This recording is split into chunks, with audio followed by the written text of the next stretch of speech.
ketika sholat dilurusin sofu wal mubadharah ila sofil awal, dan bersegera untuk mulai sholat ketika mulai iqamahnya atau ketika selesai qomatnya didirikan maka bersegera untuk sholat di shaf pertama. Kata Nabi dalam hadisnya, innallaha wa malaikatahu la yusholluna ala shafil awal.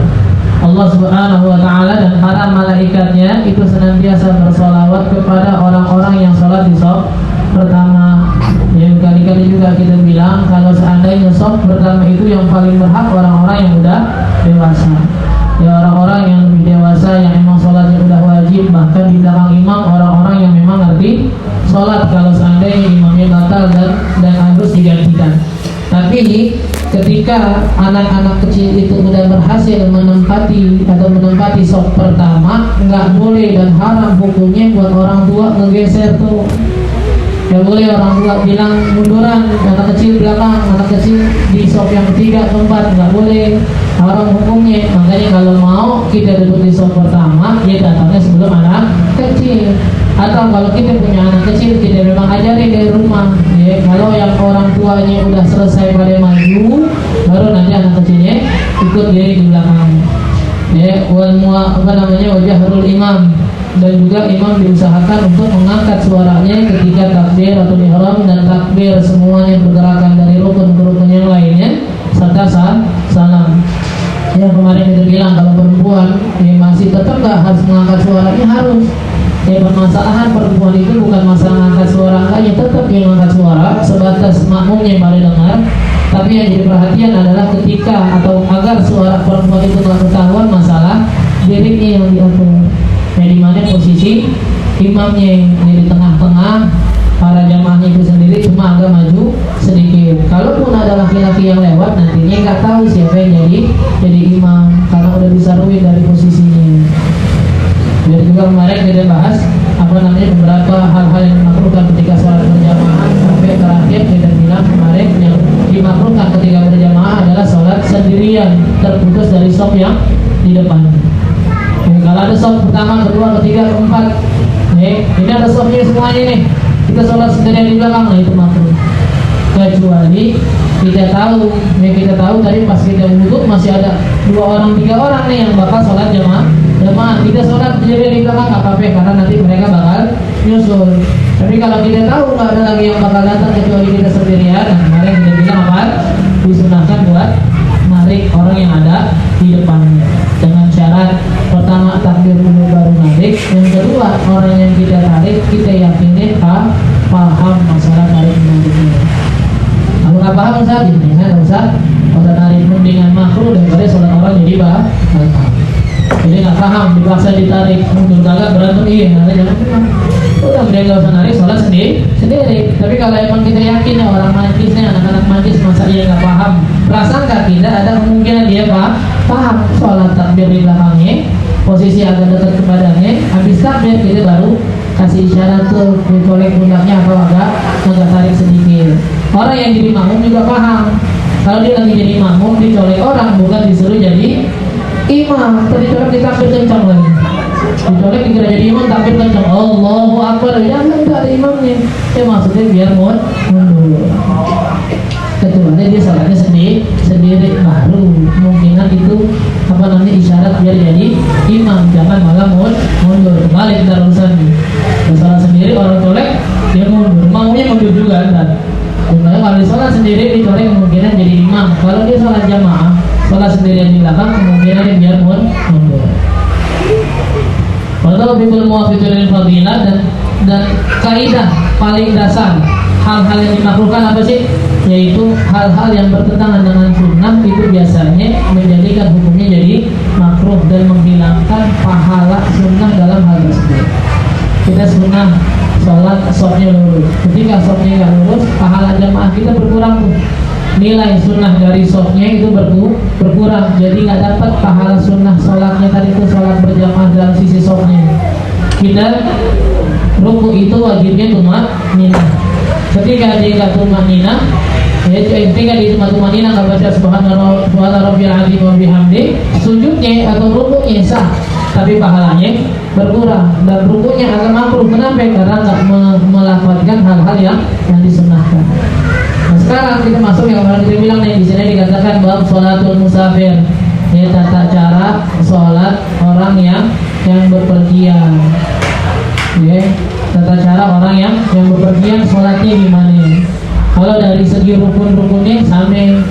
Tapi kemarin kita bilang nantinya ada dua pembahasan masalah qasar sholat, yaitu masuk artinya qasar artinya meringkas sholat yang 4 jadi 2, sama menjamak sholat, ya, sholat yang harusnya dikerjakan di waktunya jadi bisa di sholat yang lain. Ada sholatnya apa aja yang bisa dijamak, ya, jamaknya harus terlebih dahulu atau nanti dibelakangkan, nanti dibahas. Nah, sebelum masuk ke dalam masalah pembahasan itunya, di sini ada pembahasan ahkamus safar. Ya, sebenarnya perjalanan ini hukumnya gimana? Ya kan kita bahas nanti sholat orang dalam perjalanan. Nah, sekarang perjalanan itu sendiri hukumnya gimana? Ya, makanya dikatakan di sini ahkamuha atau ahkamuhu khamsah. Hukum kita melakukan perjalanan ada 5. Yang pertama, wajib. Pertama, kita melakukan perjalanan itu wajib. Kapan hukumnya jadi wajib? Ini tentunya sama dan bisa digambarkan ke semua hal yang mubah. Pokoknya hal-hal yang mubah kayak apa? Makan itu mubah, minum mubah, terus tidur mubah, ya, pakai baju ya dengan berbagai macam jenisnya, bukan untuk auratnya ya, pakai bajunya ini mubah. Ya, kalau untuk auratnya wajib nanti. Tapi kalau pakai baju nih, pakai baju yang model gimana, warnanya itu apa namanya mubah, sebenarnya boleh warna apa aja gitu. Tapi nanti bisa berkaitan jadi wajib, sunnah, mubah, makruh atau haram ketika disangkutkan dengan hal yang lain. Ini melakukan perjalanan dasarnya hukumnya mubah-mubah aja, kayak kita tahu iseng, ya, ambil kunci motor, nyalain motornya muteran di Tegal Parang ke Pancoran, Kalibata ke Cawang, muter lagi Tegal Parang, hukumnya apa? Mubah, nggak ada haram mah. Oh, motor gua. Nah, bensin yang beli gua, kalau kan ngelarang emang.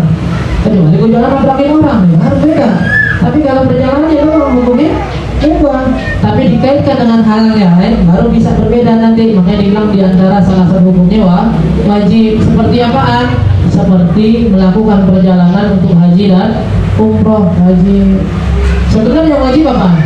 Haji sama umrohnya. Perjalanannya kagak lah, mubah-mubah aja. Tapi karena perjalanan itu bisa nyampein dia ke tempat haji dan umroh, maka perjalanannya itu hukumnya jadi wajib. Makan mubah, tapi kalau dibilang kata dokter kamu harus makan, kalau nggak makan bisa mati, hukumnya jadi wajib. Kalau makannya doang mubah, jangan bilang makan wajib, jangan. Ini bahaya jadi dari orang yang doyan makan kan, lo makan dulu wajib, wah jangan dah, kenyang urusan gitu. Dia bisa jadi sunnah kapan? Ketika makannya hal-hal yang Nabi sunnahkan, ya korma. Ya, Nabi suka korma, makanya niat ngikutin Nabi jadi sunnah. Nabi suka kambing bagian pahanya, makanya niat ngikutin Nabi jadi sunnah. Ini kayak dibilang Nabi kan orang yang makan korma di pagi hari 7 butir itu insya Allah terjaga dari berbagai macam penyakit dan sihir.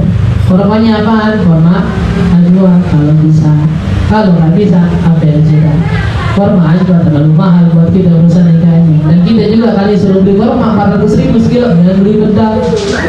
Urusan beli korma sekilo, ya cuma berapa butir, nggak sebulan habis. Nah, beli bedak, tahu 2 bulan. Nah, bisa beli dari sini. Ya, makanya ini kalau bisa korma ajwa tuh 7 butir. Kalau nggak korma apa aja dah. Yang penting tabaruk dari ucapan Nabi makan setiap pagi 7 butir. Itu kalau Nabi 7 butir, iya kenyang. Kalau kita cuma pembukaan, ya, kita cuma pembukaan 7 butir korma pembukaan doang ini. Yaitu belum sarapannya, ntar sarapannya masih disiapin. Ya, di sarapannya disiapin, ntar jam 10 jam 11 ini beda lagi. Ya, haji dan umroh. Makanya kalau orang Mekah yang tinggal dekat Masjidil Haram nggak melakukan perjalanan, ya udah hajinya doang aja, perjalanannya nggak wajib. Apalagi kayak tadi kita bilang baju dan pakai baju hukumnya apa segala macam, dasarnya milih bahannya ini segala macam mubah aja. Tapi ketika baju itu buat tutup aurat hukumnya jadi wajib. Minum juga sama, ya apalagi yang mubah. Tidur juga sama, kalau sampai nggak tidurnya dia bikin jadi penyakit, berarti tidurnya sekarang wajib. Ya boleh talibil ilmi wajib, dan juga untuk hadir majlis ilmu yang wajib, itu wajib hukumnya. Ya kita buat belajar cara sholat wajib nggak? Wajib. Hadirnya kita di majlis ilmu berarti wajib. Nggak bisa semua majlis salim kita bilang sunnah, nggak boleh. Ya nggak semua majlis salim itu sunnah. Kalau hadir majlis salim yang zikir, baca maulid, ini kan sunnah nih. Ini berarti hadirnya juga sunnah. Tapi kalau yang belajarnya adalah hadirnya kita di situ belajar ilmunya ilmu wajib, ilmu sholat, ilmu masalah wudu, ilmu masalah haji, puasa. Kalau perempuan ilmu masalah haid. Nanti juga bisa ilmu masalah pernikahan. Yang misalnya perempuan di sini wajibkan gimana cara menunaikan kewajiban suami belajar bagaimana menunaikan kewajiban istri. Itu namanya hukum wajib, nggak bisa sunnah, bukan sunnah di sini. Tapi kalau ilmu-ilmunya yang memang disunahkan, tadi kita bilang apa sih yang disunahkan? Kita belajar ilmu fikih sampai buat levelnya bisa ngasih atau bisa ngajar. Kita tanya di situ ada ustaz nggak yang ngajar? Ada. Berarti sekarang belajarnya sampai level itu jadi sunnah karena udah ada ustaz. Tapi kalau belum ada ustaz sama sekali, harus salah seorangnya belajar sampai nanti levelnya jadi ustaz. Itu wajib ya safari, dan termasuk hal yang diperbolehkan di sini safarnya perempuan ya untuk haji dan umroh tanpa mahram boleh-boleh aja ya, dengan disyaratkan ada rombongannya ya, perempuan ada banyak dan terpercaya, itu boleh tanpa ada suami, dan suami nggak bisa ngelarang ya perjalanan yang wajib ini. Kayak untuk ilmu sekarang belajar wajib, misalnya belajar masalah sholat, suami ngelarang nggak boleh, kecuali suaminya bisa ngajarin. Ya, kalau mau ngelarang istrinya nggak boleh keluar rumah, ya udah suaminya harus perintah. Ya minimal, kalaupun nggak bisa, istrinya nanya, dia berani nanya, nggak malu nanya ke ustaz yang lain. Ini enggak, ya bininya nggak boleh ngaji, kita yang nggak tahu suruh nanya malu, nggak repot. Ya kenapa yang ngaji nggak boleh sama suami, suruh suaminya nanya. Apa namanya? Malu Ustaz, terus gimana ya? Akhirnya begini nih, udah susah di sini, nggak boleh ini.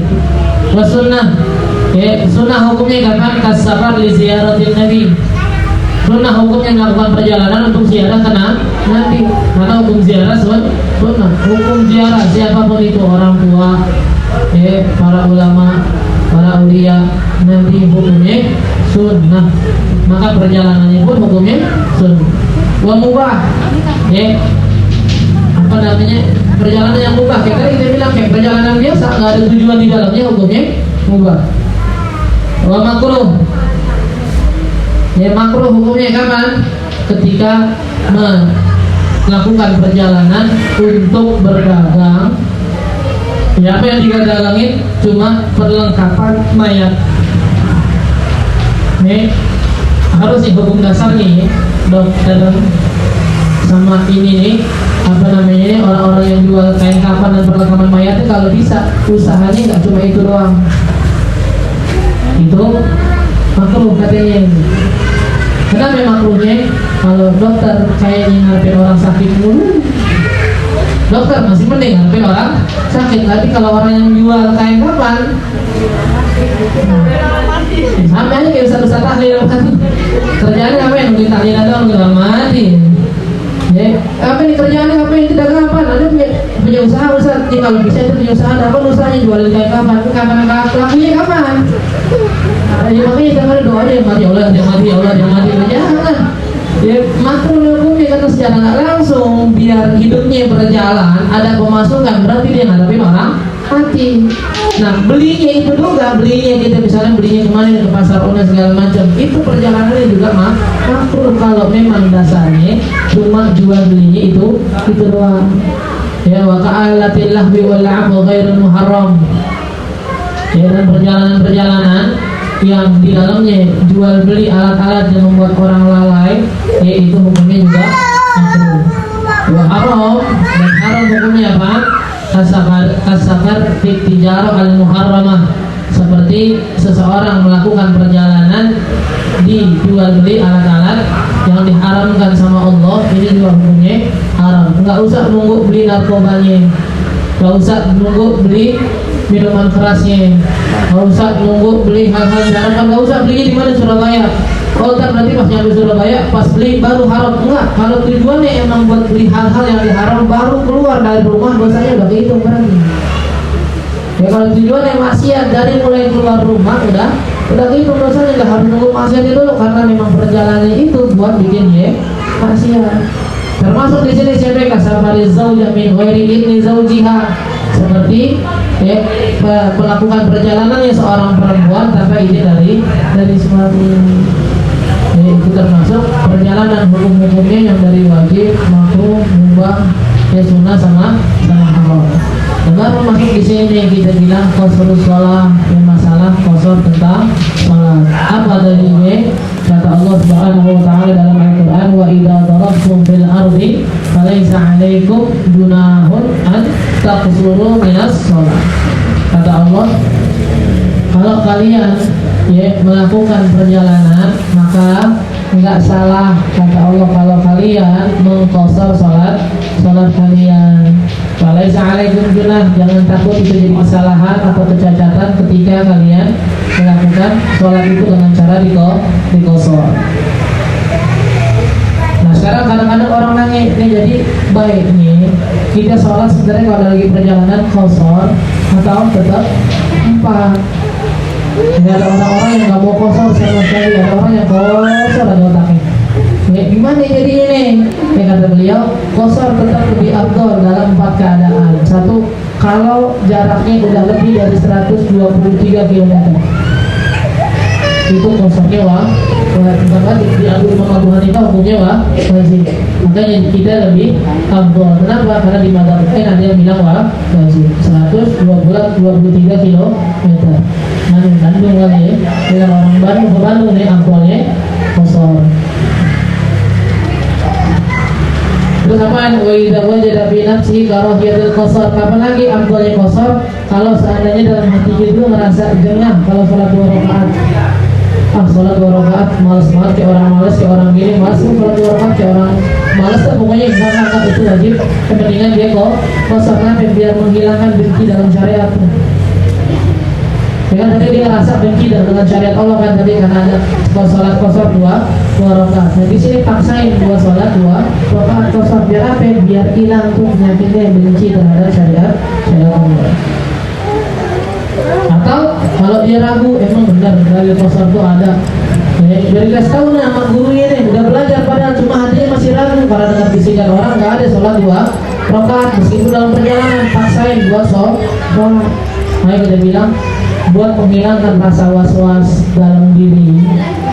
Selain adanya ilmu, itu biasanya harus ada pemaksaan yang diatur, diarahin sama guru kita. Ini kita udah belajar nih. Kita udah belajar kalau namanya najis bekas kencing kita udah kering, itu cuma ada bekasnya doang kan. Airnya udah kering, baunya kagak, aromanya kagak, rasanya kagak. Ini ubinnya tetap najis. Ubinnya tetap najis. Dijelasin sama guru kita cara ngebersihinnya, disiram sekali aja, udah disiram sekali, habis itu suci. Air bekas sisaan yang lebar gimana? Kalau cara membersihinnya kayak tadi, airnya nggak jadi najis. Kalau nunggu kering dulu nih, airnya nggak jadi najis, cuma mustakmal. Dia ketakutan, masih nggak yakin kalau ini udah nggak najis. Gimana caranya? Paksain gimana? Diemin sampai kering, siram pakai air, kan udah tuh, lap. Habis lap, sholat di atas najisnya pas pakai sejadah. Sholat di atas tempat yang umum najis tadi nggak usah pakai sejadah. Kalau masih pakai sejadah kan dia berarti masih sholat di atas sejadah, karena najis kan berarti. Sholat langsung ubin kita, jidat kita kalau bisa di atas kencingin, bekas kencingin tadi. Kenapa? Biar maksain ini terasa ketakutan ini hilang. Kalau nggak dipaksain nggak bakal hilang. Takut banget nginjak kotoran. Kenapa? Kita ngerasain najisnya nggak hilang-hilang gitu. Kalau mau paksain aja injak najis. Paksain injak najis, habis itu cuci, udah habis sholat. Kalau nggak dipaksain begini nggak bisa. Yang maksain buat tadi harus ada orang yang memang ngerti ya. Dia biasanya begitu tuh. Ntar gurunya paling ngancam dikit. Ini yang paling gurunya ngancam dikit. udah disiram air kencingnya, udah pas air kencingnya tadi yang kering udah disiram, jadilah udah kering nih. Gurunya langsung sholat di situ. Udah kering, sholat itu. Udah sholat, gimana sah nggak? Mantap, masih ragu. Bilang aja ke setan gue yang nanggung. Dia bilang setan itu gue yang nanggung. Nah, emang ilmu gue yang ngajarin, kalau masih salah gue yang nanggung. Jadi rata-rata begitu emang tuh bisa sembuh itu. Kalau nggak divaksin begitu nggak bakal bisa tuh. Kita percaya nggak sama ilmu? Percaya. Tahu nggak guru-guru ada siapa? Tahu. Kira-kira kalau ada yang ngejelasin kayak gitu bohong nggak? Enggak, bisa sholat. Kalau masih ngerasa nggak susah juga, jangan digolok sholatnya, ntar gue yang nanggung. Biasanya masih ngeyel nih, depan gurunya iya. Kan gurunya pulang digolok sholatnya. Tapi emang gua yakin dari satu ya, mungkin nggak bakal sembuh, udah begini nih. Katakan dari bilang begitu, udah begitu aja. Biasanya was-wasnya jadi hilang tuh. Yang keempat, idza kana mimman yudada bihi fi hadratin nas.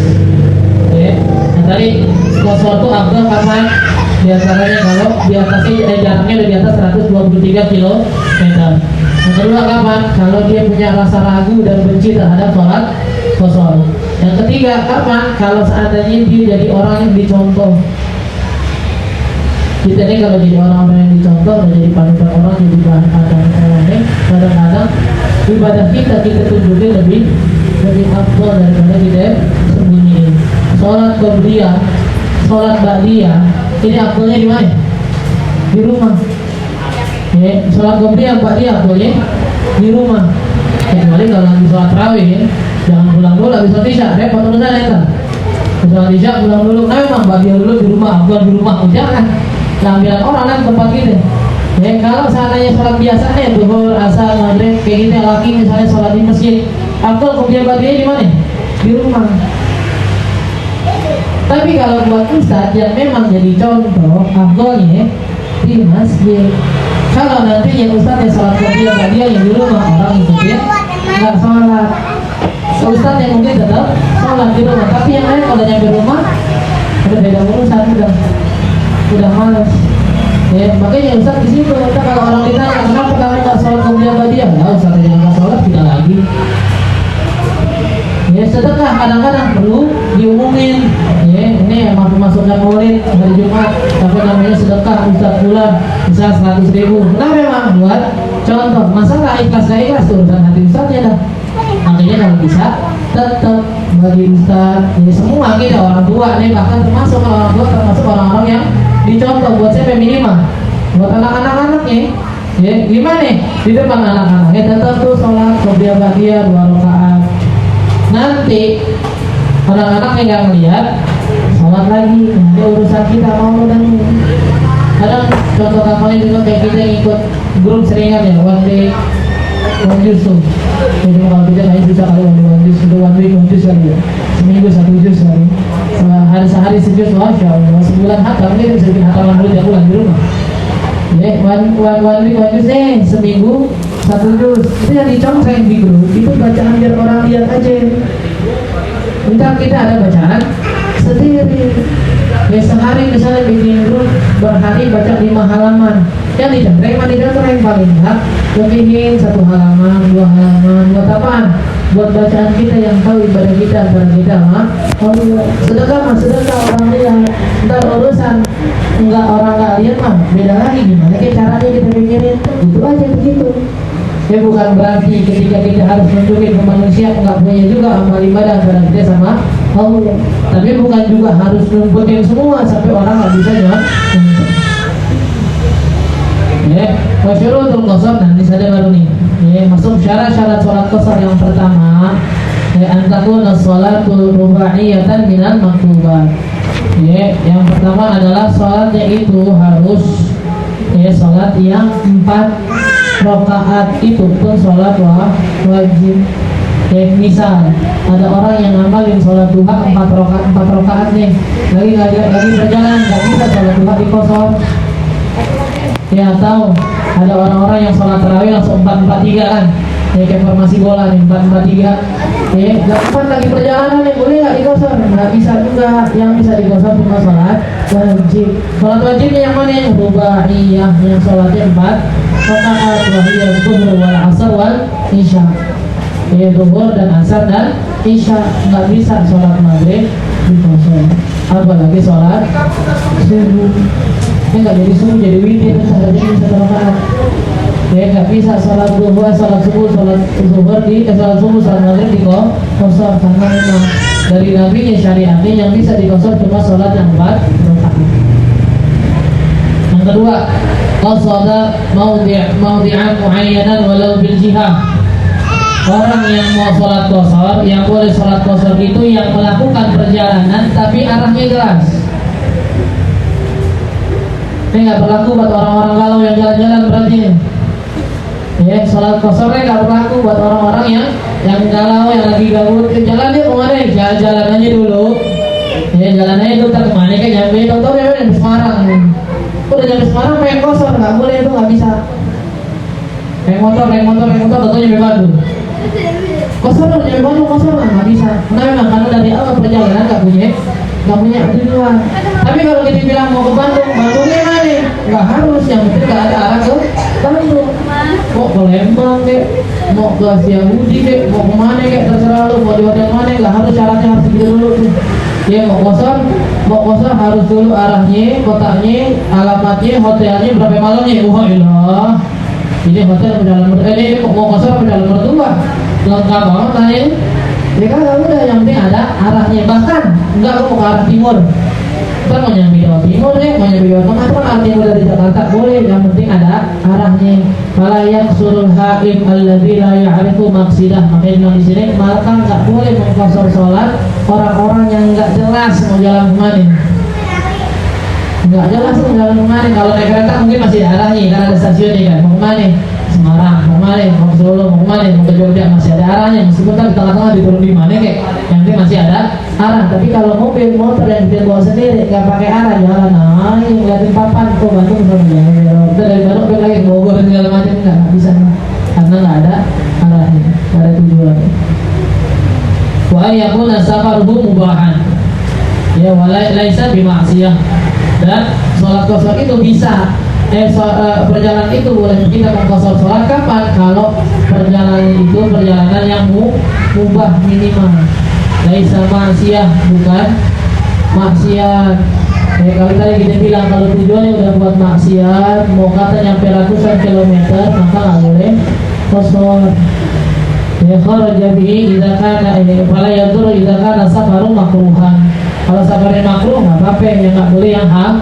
Nggak boleh perjalanan kita, perjalanan yang haram. Ini misalnya gitu. Laki dengan ketemu perempuan yang diharamkan, apalagi emang tujuannya ke tempat-tempat yang diharamkan, meskipun ini cowoknya ada di Jawa Tengah atau ceweknya ada di Sumatera, dia ratusan kilometer nih. Pas dia jalan mau ngapain tujuannya? Mau jalan-jalan, terus di zona untuk perempuan.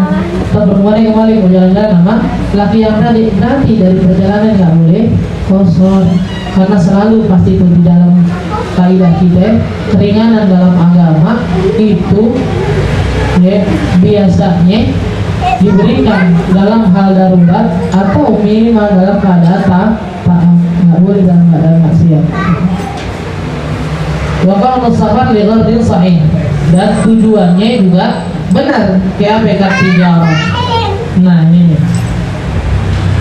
nggak boleh kita qasar dalam perjalanan yang niatnya cuma jalan-jalan tanpa ada niat yang benar dalam agama. Mau kemana? Mau ke Puncak misalnya. Ngapain ke Puncak? Ada tempat mainan ke situ tuh baru. Nah, nggak bisa nih berarti. Ya, cuma jalan-jalan doang gitu, nggak boleh tuh. Minimal ngapain? Mau nyenengin anak boleh.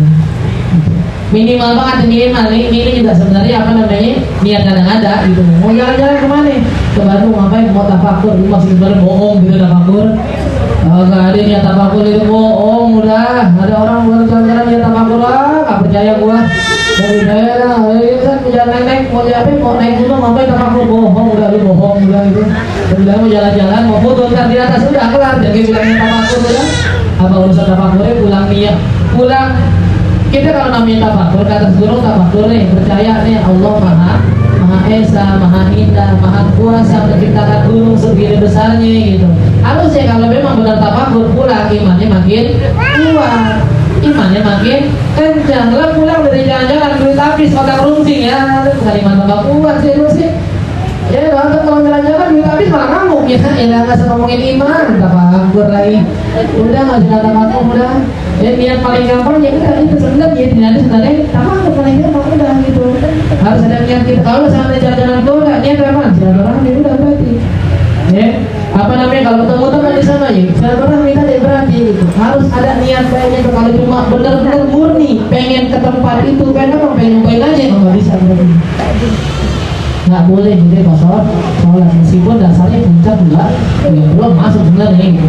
Tadi di syarat selanjutnya bakal dikasih apa namanya dikasih tahu jarak jarak aslinya perjalanan itu berapa ya. Tentunya tadi kita bilang nantinya di masalah qasar sholat, masalah jamak sholat ya itu bakal banyak pendapat. Ya, kita nanti ngomongin masalah jamak qasar itu yang aktualnya dan memang harusnya pendapat paling kuat sekian kilometer. Tapi kita lihat orang-orang kok ada yang cuma jarak sekian meter, ada yang sholat jamak gitu. Kok bisa? Itu tadi kita bilang kalau memang ada tujuan yang